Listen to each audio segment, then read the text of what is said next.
రాష్ట్ర ముఖ్యమంత్రి చంద్రబాబు నాయుడు నేతృత్వంలోని కూటమి ప్రభుత్వం ఆటో డ్రైవర్ల సంక్షేమానికి కట్టుబడి ఉందని, ఎన్నికల మేనిఫెస్టోలో లేని హామీని కూడా అమలు చేసి ఆటో డ్రైవర్లకు వారి ఖాతాల్లో 15,000 జమ చేయడం నిజంగా సువర్ణ అక్షరాలతో లిఖించదగ్గ విషయమని టీడీపీ పొలిట్ బ్యూరో సభ్యులు, జిల్లా అధ్యక్షులు ఆర్ శ్రీనివాసరెడ్డి పేర్కొన్నారు. ఆటో డ్రైవర్ల సేవలో పథకంలో భాగంగా శనివారం కడప నగర పరిధిలోని 2,341 మంది auto rickshaw, maxi cab, motor cab డ్రైవర్ల ఖాతాలకు నగదు బదిలీకి సంబంధించి మెగా చెక్ను వైఎస్ఆర్ ఆడిటోరియంలో జరిగిన కార్యక్రమంలో శ్రీనివాసరెడ్డి నగరపాలక సంస్థ కమిషనర్ ఎన్ మనోహర్ రెడ్డి కలిసి ఆవిష్కరించారు. విపరీతంగా వస్తున్నారు.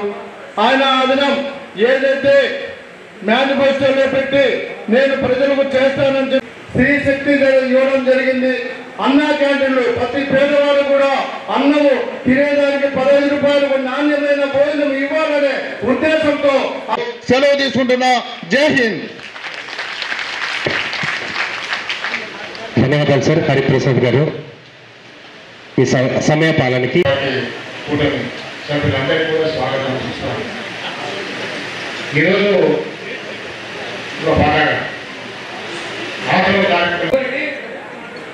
ఫైళ్లు వేయరు. ఎప్పుడు వేయడైనా వేసుంటే ఎవరైనా వేదిక మీద వచ్చి చెప్పొచ్చు. ఎవరైనా ట్రాఫిక్ వాళ్ళు, ఆర్టీసీ కానీ నా కింద పనిచేసే వాళ్ళు కానీ పొద్దున్నే 6 గంటలకు మనం బిఎన్ స్ట్రీట్ మార్కెట్కు పోతే అటువైపు ఇటువైపు రెండు పక్కల రోడ్డుకు మహిళలు, కొంతమంది వృద్ధులు ఆకులు, కూరగాయలు ఇవి అవి చిన్న గుట్టలో పెట్టుకుని వచ్చి అమ్ముకుంటారు. ఎక్కడి నుంచో వచ్చి చెన్నూరు, పెళ్లిమర్రి, సిద్ధవడము ఎక్కడెక్కడి నుంచో వచ్చి వాళ్ళ దగ్గర 50 రూపాయలు కార్పొరేషన్ వసూలు చేస్తాం. ఇది రోజు ఎంత వస్తుందయ్యా, ఎంత వస్తుందమ్మా అని అడిగితే 200 నుంచి 250 రూపాయలు వస్తుంది సార్ రోజుకు. ఎండలో కూర్చొని 10 గంటలకు అమ్ముకొని వెళ్ళిపోతారు. వాళ్ళకు 250 రూపాయలు వస్తుంటే వాళ్ళ దగ్గర 50 రూపాయలు కార్పొరేషన్ వసూలు చేస్తా అంటే అప్పటికప్పుడు నేను కమిషనర్ గారికి చెప్పిన, ఇది చాలా అన్యాయమే, 1 రూపాయి వాళ్ళ దగ్గర తీసుకోవద్దు. రోడ్డు మీద వచ్చిన దానికి ట్యాక్స్ వసూలు చేస్తారా? ఇది ఎక్కడ చూద్దాం? ఇది దొంగలు, దోపిడీదారులు దోపిడీ చేసుకుంటా పోతా ఉంటారు. చిన్న బతికే వాళ్ళ దగ్గర 50 రూపాయలు వసూలు చేసే ఆనందం ఏందని చెప్పి మున్సిపల్ అధికారులను అడిగి అప్పటికప్పుడు దాన్ని తీసుకోవద్దని చెప్పి రద్దు చేయి. అదేవిధంగా మీకు కూడా మీరందరూ కూడా చాలామంది యూనియన్ అనేక సందర్భాల్లో వచ్చినారు. ఆర్టీసీ బస్టాండ్లో ట్రాఫిక్ పోలీసులతో మమ్మల్ని ఉండనీయడం లేదు. లోపల పెట్టుకుంటే ఆర్టీసీ అధికారులు బయటికి పోమంటారు, బయట పెట్టుకుంటే పోలీసు వాళ్ళు వెళ్ళిపోమంటారు. మరి మీరు ఎట్లా బతకాలా అని చెప్పిన, ఏ విధంగా మీరు వృత్తి చేయాలా? అప్పుడే చెప్పిన ట్రాఫిక్ వాళ్ళకి, ఆర్టీసీ వాళ్ళకి బస్ స్టాండ్ లోపల వీళ్ళకి స్థలం ఇవ్వండి, వాళ్ళు ఉంటారని. ఖచ్చితంగా ఈరోజు బస్ స్టాండ్ లోపల మీరందరూ కూడా ఏ ఇబ్బంది లేకుండా ఉన్నారా లేదా? ఇంతకుముందు కూడా అనేక సందర్భాల్లో వచ్చినప్పుడు ట్రాన్స్పోర్ట్ అధికారులకు కూడా డీటీసీ వాళ్ళతో కూడా మాట్లాడినాను. అనవసరంగా వీళ్ళ జోలికి పోవద్దని నేను ఈ ఓపెన్ వేదిక మీద చెప్తా ఉంటా. ట్రాన్స్పోర్ట్ డిపార్ట్మెంటు, ట్రాఫిక్ పోలీసు వాళ్ళు ఎవరైనా డబ్బులు అడిగితే మిమ్మల్ని 1 రూపాయి కాక పోలీసు వాళ్ళ దగ్గర, ఇప్పుడే చెప్తాడు, పోలీసు వాళ్ళ దగ్గర వెనక నుంచి ఆటో ట్రాఫిక్ వైలేషన్ అయితే ఫోటో తీసి చలాన్ పంపిస్తారు. మీరు కూడా అదే పని చేయండి. ట్రాన్స్పోర్ట్ వాళ్ళు, పోలీసు వాళ్ళు డబ్బు అడిగితే మీరు కూడా పక్క నుంచి ఒక వీడియో తీయండి, వాళ్ళు కూడా ఇంటికి పంపిస్తాం. ములాజ్ ఏముంది? మీ దగ్గర ఫోన్లు లేవు, మీరేం చేస్తారంటే వైలేషన్ చేస్తారు, వాళ్ళకి ఛాన్స్ దొరుకుతుంది. 1000 రూపాయలు ఫైన్ వేస్తాడు, బేరం చేసుకుంటే పోలీసు ఒక 100 రూపాయలు ఇచ్చే నేను పోతా అంటాడు. 1000 కంటే 100 మేలు లేని ఇచ్చిపోతారు. ఎందుకు? చట్టాలను గౌరవించండి, క్రమశిక్షణ పాటించండి. మీ జోలికి వచ్చేవాడు ఎవడు? ఈరోజు ప్రభుత్వం మీ కష్టాలు గుర్తించే కదా 15,000 రూపాయలు ఇస్తా ఉంది. ఇంత కష్టపడి మీరు సంపాదించుకుంటా 15,000 రూపాయలు ప్రభుత్వం ఆదుకుంటా అంటే మీరు ట్రాఫిక్ పోలీసు వాళ్ళకు, ఆర్టీఓ వాళ్ళకు భయపడి మీరు వైలేషన్ అన్ని చేసి మీరు ఉన్న సంపాదించిన డబ్బు ఎదుల లాభం గుద్దల భయని పోగొట్టుకుంటారు.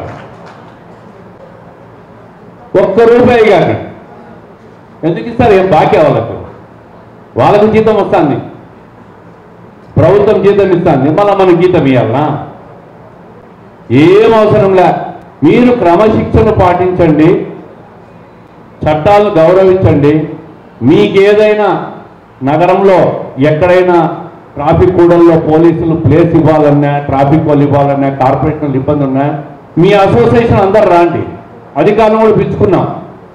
ఆర్టీఓ వాళ్ళను, ట్రాఫిక్ వాళ్ళను, పోలీసు వాళ్ళను, కార్పొరేషన్ అధికారులను అందరం కూర్చొని టౌన్లో ఎక్కడెక్కడ కూడళ్లలో మీకు ప్లేస్లు ఇవ్వాలో ఇప్పించి తీరుతాం. మేము ఎప్పుడు ఎక్కడ ఇబ్బంది వచ్చినా మీకు నిరంతరం మేము పనిచేస్తాం మీకోసం. ఈరోజు ఆటోలకు గత ప్రభుత్వం ఓనర్లకు డబ్బిచ్చింది, ఓనర్లు బాడిగలకు ఇచ్చినారు. నిజంగా ఆటో తోలే బ్యాడ్జ్ ఉన్న డ్రైవర్కు లాస్ట్ పోయిన ప్రభుత్వం లబ్ధిదారుల ఎంపికలో తప్పులు చేసినారు. ఈరోజు ఈ ప్రభుత్వం నిజంగా ఆటో నడిపే వ్యక్తికి, లైసెన్స్ ఉన్న వ్యక్తికి, బ్యాడ్జ్ ఉన్న వ్యక్తికి ఈరోజు సంక్షేమ పథకాన్ని అందిస్తుంది. ఈ కోర్టు ఇది మీ గుర్తింపు, ఇది మీరు వేసుకోవాలి. ఇది వేసుకోకుండా అంటే ట్రాన్స్పోర్ట్ వాళ్ళు, ట్రాఫిక్ వాళ్ళు వచ్చి ఫైన్లు వేస్తారు. ఎందుకు అవకాశం ఇవ్వాలి? మీరు వాళ్ళకి ఎందుకు అవకాశం ఇవ్వాలి? ఇది వేసుకునే దానికి మీకు ఇబ్బంది ఏముంది? ఇది వేసుకోండి, ధైర్యంగా ఉండండి. మీకు ఏ కూడల్లో పెడితే ఆ కూడల్లో ఆటో పెట్టండి. మీరందరూ ఐకమత్యంగా ఉండండి. ప్రజలను గమ్యస్థానాలకు సేఫ్టీగా చేర్చండి. మీకు ఏ ఇబ్బంది వచ్చినా మేము ఉంటాం. అదే కాకుండా ఈ మధ్య నగరంలో చూస్తూ ఉన్నాం, గాంజా సప్లైలు ఎక్కువగా ఉన్నాయి. ఈ ప్రభుత్వం వచ్చినాక తగ్గింది. ఇది కూడా మీకు తెలియకుండా ఆటోలో కొంతమంది వ్యక్తులు ట్రాన్స్పోర్ట్ చేస్తూ ఉంటారు. అది మీరు గమనించలేక ఎవరో ప్యాసింజర్ వచ్చినా లేని ఎక్కించుకుంటారు. దానివల్ల ఎక్కడో చోట పోలీసు వాళ్ళు ఆపి చెకింగ్ చేసినప్పుడు దొరికితే ఆటోలు కూడా జప్తు చేస్తారు. అందుకు ఎక్కించేటప్పుడు కూడా వ్యక్తులు ఎవరు ఏంటి ఒకసారి గమనించాలి. అనవసరంగా మీరు బలైపోతారు.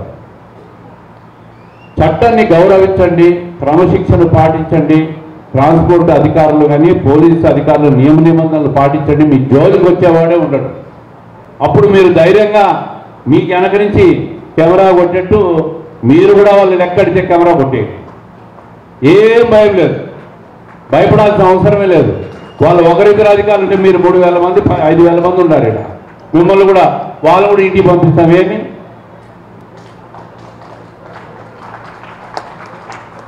అందుకే ఈ విషయాలన్నీ మీరు గమనంలో పెట్టుకోండి, ధైర్యంగా ఉండండి. మీకు ఏ అవసరం ఉన్నా, ఎక్కడ ఏ క్షణంలో ఇబ్బంది వచ్చినా కూడా మీరందరూ ఎప్పుడైనా రాండి. పలికి మీకు అందరికీ చేసి మీకు అందరినీ కష్టాల నుంచి బయటకు వచ్చేదానికి మేము సిద్ధంగా ఉంటాం. మీ గురించి ఎన్నికల్లో చెప్పకపోయిన హామీలు కూడా అమలు చేసి ఇది గుర్తు పెట్టుకోవాలి. మీరు ఇది గుర్తు పెట్టుకోవాలి. ప్రజలకు మెమరీ తొందరగా లాస్ అవుతుంది, అంటే మర్చిపోవడం మొదలు పెడతా ఉన్నారు. 2014 నుంచి 19 కాలంలో చంద్రబాబు నాయుడు గారు ఈ రాష్ట్రం కోసం, విడిపోయిన రాష్ట్రం కోసం పడిన కష్టాలు, రాష్ట్రాన్ని గట్టెక్కించడానికి ఆయన చేసిన కృషి, 19 నుంచి 24 మధ్యలో కూడా ఆయనను ముఖ్యమంత్రిగా కంటిన్యూ చేయించింటే ఈరోజు ఈ రాష్ట్రం ఎక్కడికో పోయేది, ఎంతో అభివృద్ధి చెందేది. ఒక్కసారిగా 19 నుంచి 24 మధ్య ప్రభుత్వం మారింది. ఒక్క ఛాన్స్ అని చెప్పి దోపిడీదారుల అధికారంలోకి వచ్చి 30 సంవత్సరాల రాష్ట్రాన్ని వెనక్కి తీసుకుపోయినారు. మళ్ళీ ఆ పరిస్థితి రాకూడదు. 29లో కూడా మళ్ళీ ఈ కూటమి ప్రభుత్వాన్ని మీరు అధికారంలోకి తీసుకురావాలి. ఆ రోజు అవసరమైతే చంద్రబాబు నాయుడు గారు 15,000 కాకుండా 30,000 మళ్ళీ ఇస్తాడేమో మీకోసం. సంపద సృష్టిస్తా ఉంటే ప్రజలకు పంచుతాడు ఆయన. ప్రజల కోసం పనిచేస్తున్న ప్రభుత్వం ఇది, పేదల కోసం పనిచేస్తున్న ప్రభుత్వం అని చెప్పి పదే పదే చెప్తున్న విషయాన్ని మీరు గుర్తు పెట్టుకోవాలా. ఈ ప్రభుత్వాన్ని మీరు ఆశీర్వదించాలా. ఈ ప్రభుత్వం మీకోసం పనిచేస్తుందనే విషయాన్ని మీరు గుర్తు పెట్టుకొని మళ్ళీ మళ్ళీ ఒక మంచి పరిపాలనా దక్షుణ్ణి పీఠం మీద కూర్చోబెట్టుకున్నప్పుడే మీరు కూడా మీ జీవితాలు కూడా శ్రీరామ రక్షగా ఉంటాయని నేను తెలియజేస్తాను.